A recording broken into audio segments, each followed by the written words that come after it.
Hello, everybody, and welcome to the 153rd edition of the Frank and Stan chat. And I'm really delighted. Those of you watching on the video will notice that we have a guest, Dr. Rebecca Lawton. Hello, Rebecca. Morning. Morning. Actually, just to say, we've never actually met, have we? Not Have in the we? real, I don't. I thought possibly in Blackpool.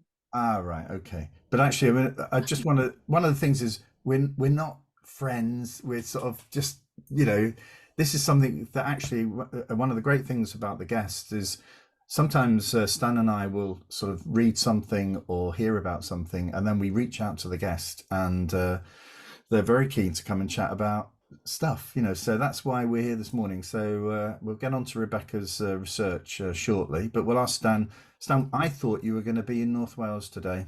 Well, I certainly expected to be. And what's caught my eye this week is the lack of internet signal, lack of 4G signal, if you happen to be staying in certain parts of North Wales, to the point that it was impossible to use anything that required. So I couldn't have done a Zoom meeting. I couldn't pay people's wages yesterday when they were due.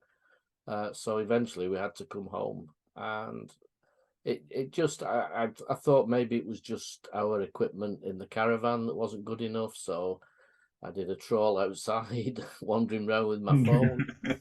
Um, and the best signal I could get over the 3 or 4 days I was there was something like 2.53 megabytes per second, which isn't fast enough to do a Zoom, isn't fast enough to download really anything.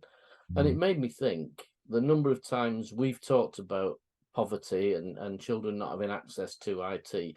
And I almost always thought the answer was pay for it.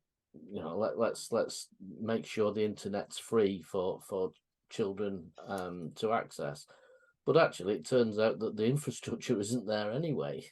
And it's not until you get into a position like that, if you're very fortunate like I am where I live, where we've got fiber into the house, and you can virtually guarantee any kind of speed, and you go somewhere where suddenly there's none. It's like a utility. It's like not having water or electricity. It's and it struck me as maybe I'd assumed there was a way of fixing it that was easy, but there isn't. And I even looked at having a cable direct into the caravan.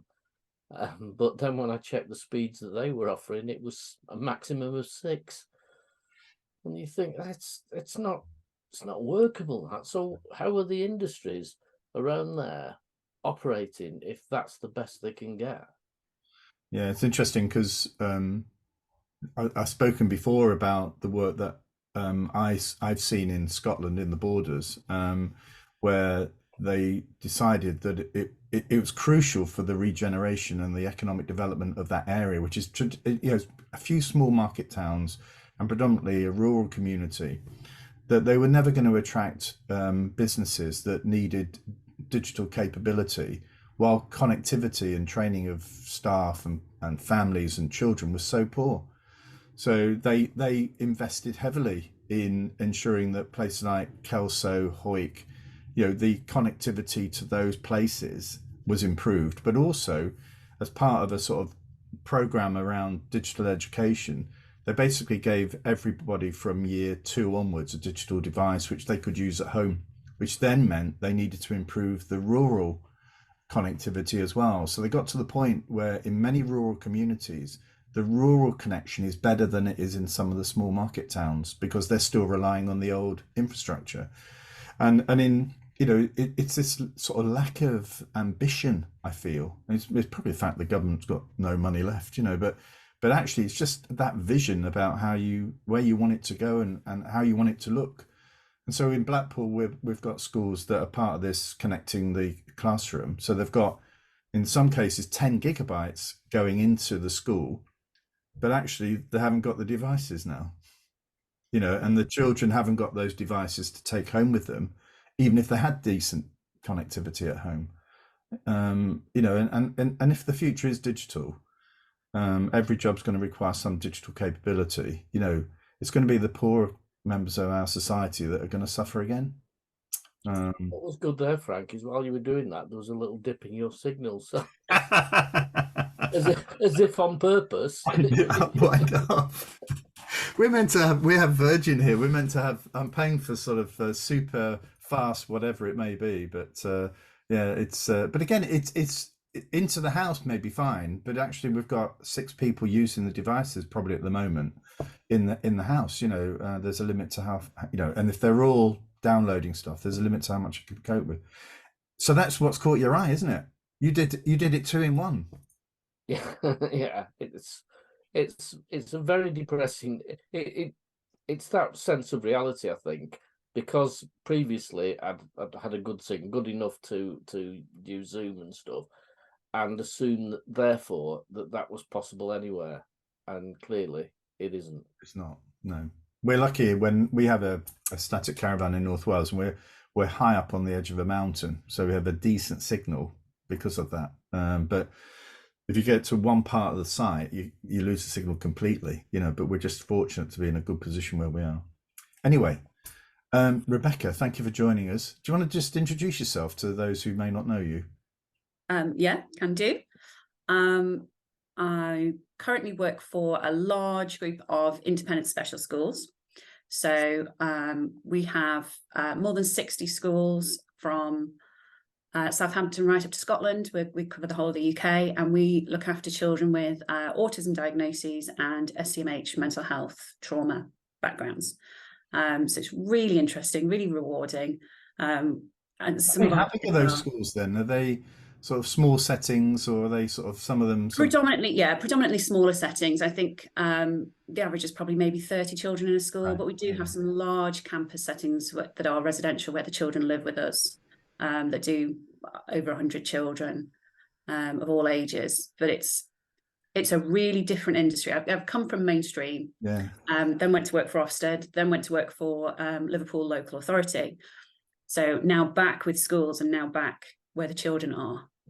It's you know, this is the fun bit of my career. How easy is it to recruit then? Because we've been talking the last couple of weeks about recruiting problems. How easy is it? Well, we have a secret weapon, really, in that we offer 4-day week. Oh, wow. So we pay for 5 days and you work 4, which has done absolutely wonders for our staff mental health, for our staff well-being, for their resilience to cope with these, you know, more challenging children on a week-to-week basis. And we have a lot of we do things like alternative provision, where they go horse riding or rock climbing, so we can work that into the timetable and plan for these 4-day cycles, probably better than a mainstream could. Right. But that's, I mean, it's an issue. Recruitment is always an issue, but actually we've found that that's turned the dial for us, really, more than anything else. Rebecca, you're coming back to talk about that, because that's not the reason why. But actually, that in itself would be well worth a 30-minute chat about how that's working out. I mean, one of the things I think I connected with you because I was aware of your your dissertation. Is it called a thesis or whatever it's called? You can call it however you like. That sounds really posh. You can call it all of those things. It's my doctoral dissertation. Yeah. And do you want to just explain what that was about? Because I think it's got some really important sort of implications for the future. Do you want to just sort of explain briefly what I mean, it came from, I was working in Liverpool across 20 or 30 schools that I was prepping for inspection. And there was a real, there was a head teacher feeling that inspection reports were all the same. And I was looking for something to say, yes, it is, no, it isn't. Because there wasn't anything out there that had looked at it. So I used a piece of software that universities use for plagiarism, and ran a whole year's worth of reports through so that I could definitively say, yes, they are, or no, they're not. And it turns out that they're very, very similar. So I was like, that's interesting. So I looked into that a bit more, and there's patterns of similarity. So some of them do huge blocks. So the entire behavioural section is almost identical from one report to another. There are patterns of self-citation, where one inspector uses the exact same phrases and the exact same paragraphs and bullet points over and over again in multiple reports. And there is a thing that I've called template writing, where because of the nature of the report, they have to use certain sentences. So it will say something like, the children with special needs and disabilities are above average, below average. And the only bit of the sentence that differs from one report to another is the last 2 or 3 words of the sentence. So actually they are very similar. So the head teachers were right. They did feel similar because they were similar. But then the question is, so does it matter? Well, I suppose just before you get onto that, I suppose it also makes you feel as though it's a bit of a production line. The process of inspection, you know, in fact, the goal is to get this sort of sentence. So I then need to do this bit in order to get the evidence to make that. So it's not just the report, is it? It probably emphasizes a little bit of predictability about how inspection's conducted. Yeah, the report's very much the kind of the end point of that formula of inspection. So you have to look at English, you have to say something about reading. So therefore the sentence that you're allowed to say, because you've only got a limited number of words, is going to be roughly this kind of sentence. So the report's kind of the end point of that structured formula of inspection. And if you've done multiple inspections, you'll know they are similar. We do similar activities. There's a standardization of what good is supposed to be. So therefore the activities you would expect to become standardized for equity, all that kind of stuff. So it was over 50%, I think, wasn't it, of the report? Of every report in 2017 for primary schools. That's right. Is that using the same template as they're using now? You know, it's the old template. It's not varied drastically, but I had to pick a year where there was no change in chief inspector, because sometimes that changes what goes in. We had to trim it down so that I couldn't do secondary and primary because they have sixth form sections, earlier sections. So I was trying to get it to if they all are this template roughly, then how similar are they? Because otherwise you'd have your variance for having a sixth form or not having a sixth form. You'd have your variance for having an early years or not having an early years. So I trimmed it, but it was still, I think it was nearly 1,500 reports in that year that were more than half identical with at least one other report.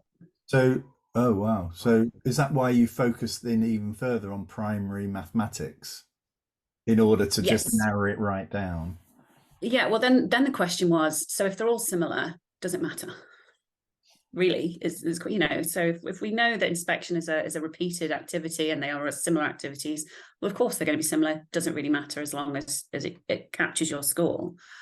So I looked at which bit was the most unique, which ended up being the area for improvement section, which I think is really interesting because that's the bit that schools then focus on to say, okay, well, what are they going to come back and inspect me against next time? And if they've told me I need to look at behaviour, maths and reading, well, then my improvement plan for the next 2 years is going to be maths and reading and behaviour.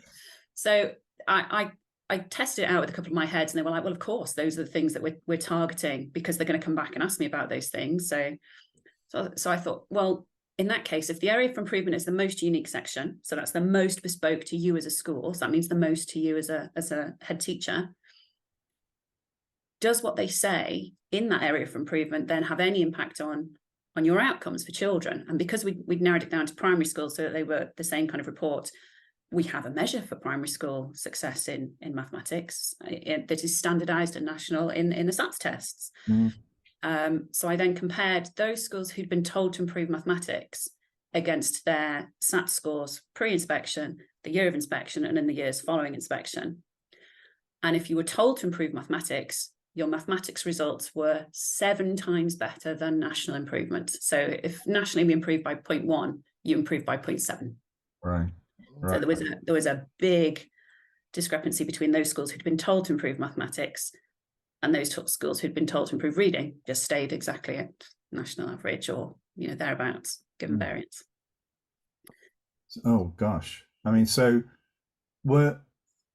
suppose the emphasis here is, was there anything within the specific nature of the, they wouldn't just say improve mathematics, would they? They'd say improve something about mathematics or whatever. Was there something in that element? So, well, that's where I went back to how similar are they? Because if they're all being told just improve mathematics, then that's the phrase that's the important phrase. But actually they were using terminology that was very SAT specific. So they'd use phrases like problem solving, reasoning, calculation, things that are very obviously components of the SATs testing mechanism. And I can't dig into it to a level where I can say, if you were told to improve calculation, you improved calculation to that point.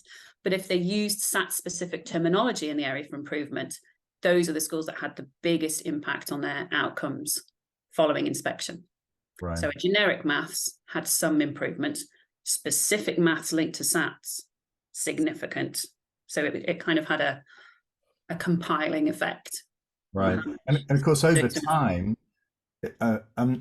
if the focus for those areas for improvement are core areas like reading, phonics, mathematics, I don't know where writing's gone in all of this. It does seem to have well, certainly nowadays seems to have disappeared off the planet.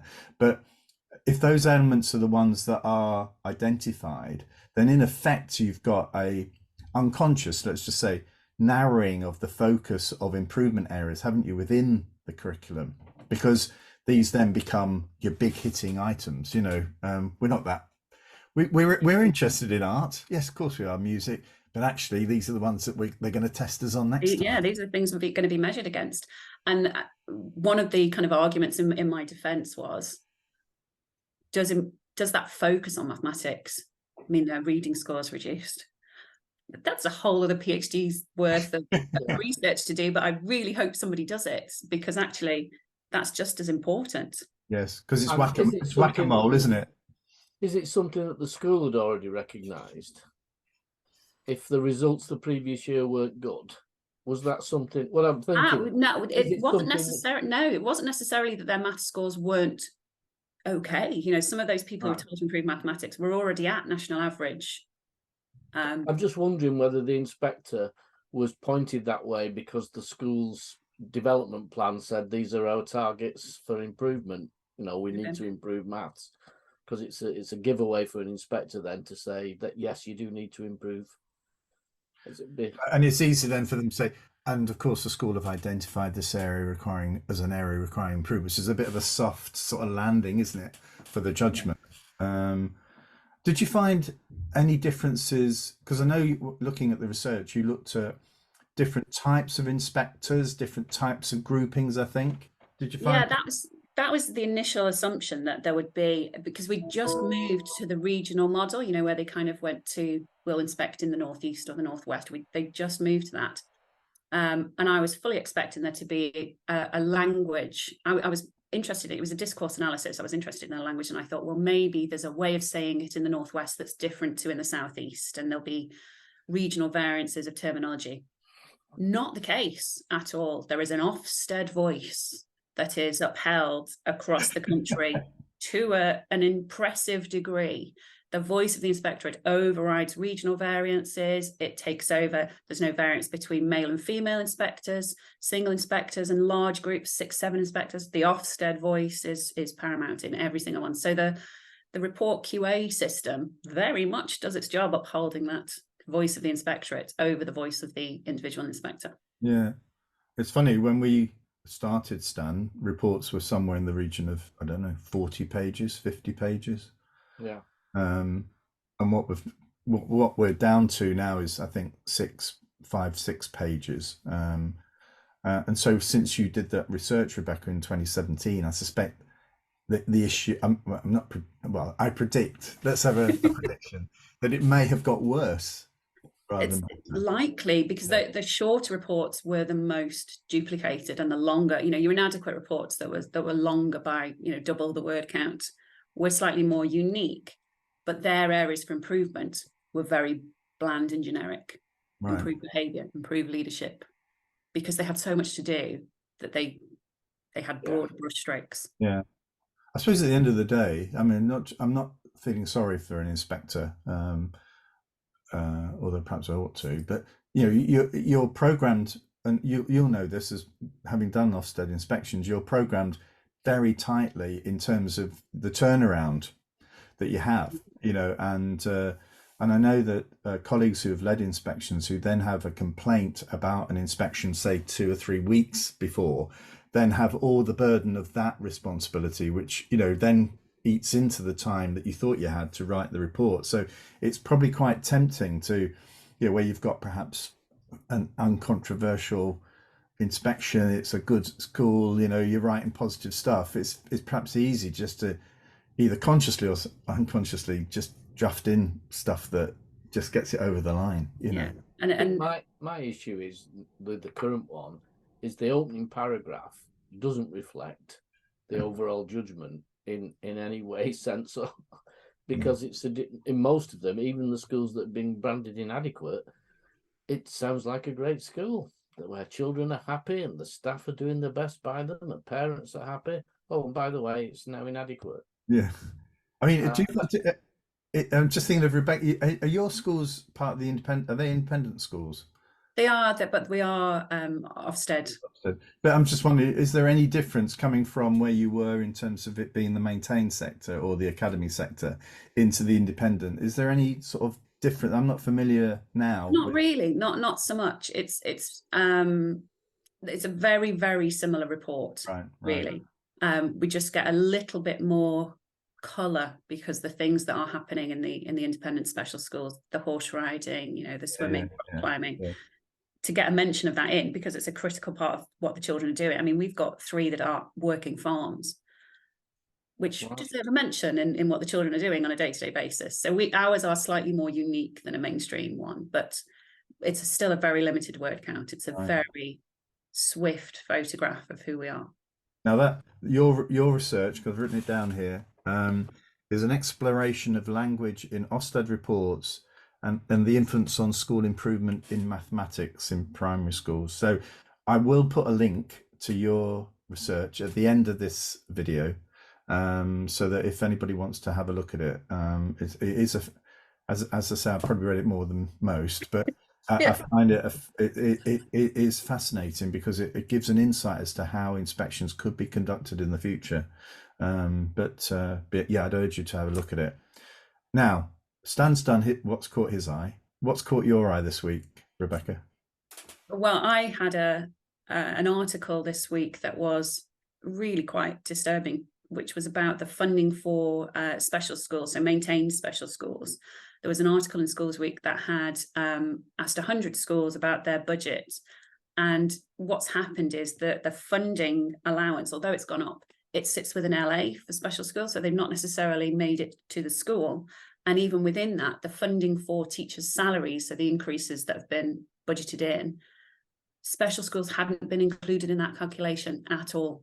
So the special schools are being hit by salary increases and not necessarily by having the adjusted budget, because the LAs are using them in different ways and are choosing to keep hold of that money for different priorities, which is fine. But it means that those special schools in the maintained sector that are already struggling are having huge in-year deficits. And it's just going to have such a massive impact on those children and those staff. It's also really worrying. In terms of maintained, there's still that sort of local authority oversight, isn't there? So, but actually, I wonder then about those that have joined a trust, an academy trust, and how that's being managed, because that, in a sense, feels to me a slightly sort of different arrangement. So it'd be interesting to see how that's playing out as to, you know, because in effect, those multi-academy trusts are not getting that local authority lump sum, you know, in the way that the LAs are. Yeah, it's a real concern, and there's so many more children coming into special than we've ever had before. To have that as the least funded part just feels. How do you feel? I mean, how do you feel then about the government's SEND review and where it's heading? Is it sort of just fear and concern, or do you have some sort of sense of optimism about it? I worry about the children that we can't fit in, because, you know, the vast majority of our schools are oversubscribed. There's children who are waiting to come into our schools, and I worry because the independent sector is kind of those children that mainstream special can't take. And if we've got more children coming than we can cope with, I mean, I'm building schools every month at the minute to try and cope with the demand. And you feel like the bad guy because we're really expensive, and we should be the fringe, very edge. But actually, there's a need for those children. And if mainstream are getting less funding, that means there'll be less funding for the additional and the AP and the PRUs and all the rest of it. And those children are still out there. Whatever's happening with the money, those children need our support in some way or other. Yeah.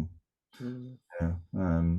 We have spoken a few times on this chat about special education, but actually it's something that does, like, in effect, the fact that it seems to have been overlooked, out of sight, out of mind a little bit, Yeah. but okay. Well, what's caught my eye this week is it might be exclusions, suspensions, and general attendance figures, where, if you're involved in education, you'll know that there's this crisis at the moment with attendance rates being much lower than they were pre-pandemic, and it's interesting that the emphasis, particularly from the current children's commissioner, is we need to get all the kids back. But actually, having undertaken some research in one of the local authorities that I support, it's much more complicated than just getting kids back. Mm. And I think that, we were talking before we pressed the record button, that I do hear a lot of older secondary school kids who say, "What the heck? Yeah, I'm not going to do well." It's also, in a way, they don't say it like this, but in effect, they're saying, "Well, it's all stacked up against me. I'm not in the top set. I've not been there for, I'm going to probably end up with not a grade 4. So, I'm then going to have to do these exams again next year. I don't like exams. I don't like what I have to do. I'm studying subjects that I don't really like. I can't do them." All of this is part of that sort of picture. But initially my thoughts were, well, it's just lazy parenting, this as well. And there is an element, don't get me wrong, I'm not siding that, but this is not. There are lots of parents who have chosen to educate their children at home. Some of them are highly equipped to do it. Some are woefully equipped to do it.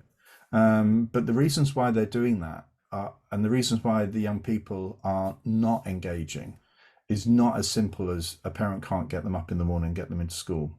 It's not just about that. It's the whole thing around, where's all this heading? What's the curriculum like? I mean, the fact that you said you've got some schools that are farms, working farms. Wow. I can give you now, if you can take some of these kids, that would engage them. Equine studies, all But the of, LA won't pay for them. no, but it's all of that stuff, isn't it? As Stan says, it's about experience. I'll defend LA's there. They probably can't pay for them. No. They probably can't.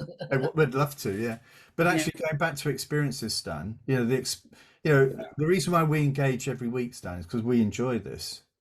As soon as we didn't enjoy it, I'd say, well, or our guests don't want to come or whatever, we'd say, well, let's not do it anymore. And I just think that's what a lot of young people are feeling about secondary education, particularly. But I mean, I've got children here. I think we mentioned this before, Frank, that people through lockdown, students, children, experience something of being at home.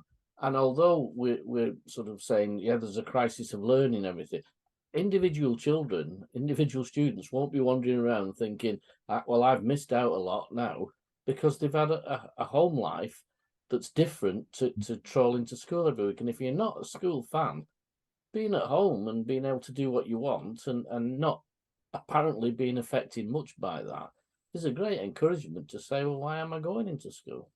Yeah, because I think the Children's Commissioner is right to highlight the problem, but needs to go, and basically she's housed now in the Department for Education. Instead of getting on the radio, she needs to go hammering on some of the doors of some of those ministers and knock heads together to say, what is going on here? Because schools are pumping money into knocking on doors, calling parents. All of that's happening. It's having marginal impact at the moment. Something much deeper going on here. There's also, which is coincidental or maybe not, the news this week that creative subjects, art subjects, far less students are doing them at GCSE and at A level. Now, is that because the schools aren't offering it in the same way, or is it because they have certain, ways of judging whether you are worthy or not by what degrees you aim for? But it just feels to me that for a lot of children, not having that arts get out demotivates you. If all you're going to school for is the subjects you don't really like, even if you're okay at them, then it's going to be very easy to say, well, do you know what, I'm not going to bother going in. And I always think back to kids, you know, age 9 and 10, who were stunning at things like art, who weren't particularly academic, and probably the rest of their school life was on the areas where they weren't particularly good, instead of recognizing some strengths in areas like creativity, like technology, like art, music, and developing those, rather than saying, well, that's all very well, but you need to have maths and science in order to get on. Yeah. Well, if you're in the bottom third, Yeah, it doesn't feel to me like a really exciting experience. If actually everything is EBAC judged don't on. help. The EBAC doesn't help either, because if schools are under pressure to achieve so many a percentage of EBAC successes, then they're not going to ask decent students who could get the EBAC to waste their time, if you like, on art or humanities or Yeah. Anyway, and that's then we hike back to the Victorian times and we say, you know, this is where education should be. And yet you look at the great engineers, they were also poets, they were artists, they were the same people, that they had a broad education, not a focus on one thing. We seem to just forget the past. But it's easier. It's I think particularly for this government, it's easier to look back than it is to look forward. You know, and But look back in the round, Frank, not look back at one particular aspect. Yeah. Say, you know. Well, before we get on to Rebecca saying, you know, telling us, is there one thing she'd like to do to improve education in the country? It wasn't depressing, because it was sort of as predictable as hell. That the Anthony Selden's book on Boris Johnson's time at number 10 highlighted how sort of he would be prepped for a meeting with the Department for Education. He'd then completely go off track, and when in there, and then would sort of simply want classics to be taught back in schools, you know. And we've had Peter Wright here, a classicist teacher in Blackpool, who's brilliant, you know, and that's great. But actually, you know, it's as if that's going to motivate a child in, you know, to go back to school. It might do if put in a great teacher, you know, done in an interesting way, but on the surface, it doesn't feel as though it's going to connect. And it's that sort of lack of understanding about what the problem is that's sort of deeply concerning, I think. Yeah, I think it's not the lack of understanding, it's the lack of recognition that they don't know enough about it. Yeah, because they think they know, and I don't know. It's the difference between knowledge and wisdom, isn't it? It's well, that's a nice way to finish it, Stan. That's what the definition of wisdom. Knowledge is knowing that a tomato is a fruit. Wisdom is not putting it in the fruit bowl. Rebecca, we always end these chats with our guest offering some sort of optimism or some change or something. I don't know if you had a chance to think about what you would change in education to improve it. I did, and actually we've had a small win on that front. So my big bugbear with the world of education at the minute is about training teachers for special schools. So I have a huge amount of tutors, unqualified teachers, because those are the people who work best on farms with children doing non-traditional curriculums, and to try and get them QTS so that they can get the recognition and they can get the career progression. It's really difficult to get them through an ITE course, a teacher training course, because you have to do a mainstream placement. Right. And you have to be able to teach 30 year 9s on a Friday afternoon, collecting textbooks. You have to be able to do that to then come back and work with our, you know, potentially non-verbal children on a farm, where you've only ever going to have 3 children in a class, and we're not doing national curriculum. So it's the bar for them to get QTS feels inappropriate for their experience and their skill set. So we've been pushing hard to get the mainstream placement as an option rather than a mandatory, or to have ideally what I would love would be a special school QTS that is you know, because QTS is that you can teach anywhere. So you have to be able to do secondary or mainstream to be able to do special. But actually special is so unique now, and it is so bespoke that actually that skill set is a different skill set. So our teachers have to do it twice just to get the same recognition as a mainstream teacher. So I would love it if we had a special school specific QTS that would recognize their skills, that would train them in the things that we need them to know about, you know, the autism, the trauma informed, all that kind of stuff, which comes first. And the national curriculum, yes, absolutely, but actually it's a different skill set. And we've just had a publication from the DfE saying the placements are going to be looked at. So fingers crossed somebody is listening. That's a really nice way to end, isn't it? Really, in a way that there's a sense of optimism about some shift in thinking about how this is all playing out. Stan, you were going to say before we finish? No, I'm not. No, you said it's a positive end. I'm not going to say it. Okay. Well, thank you, Rebecca, for joining us this week. It's been an absolute pleasure, and definitely we'll book you in to come back and talk about the 4-day week that you're implementing. I don't know whether you want to spread it too widely, because that actually then affects your recruitment issues. But anyway, but we'll certainly I'll speak to you after the chat, and we'll get a date. And next week we haven't got a chat. We've got a week off next week, so we'll be back after what is it, something like mid-June. So thank you for watching, for listening, and we'll see you all in a couple of weeks. Cheerio.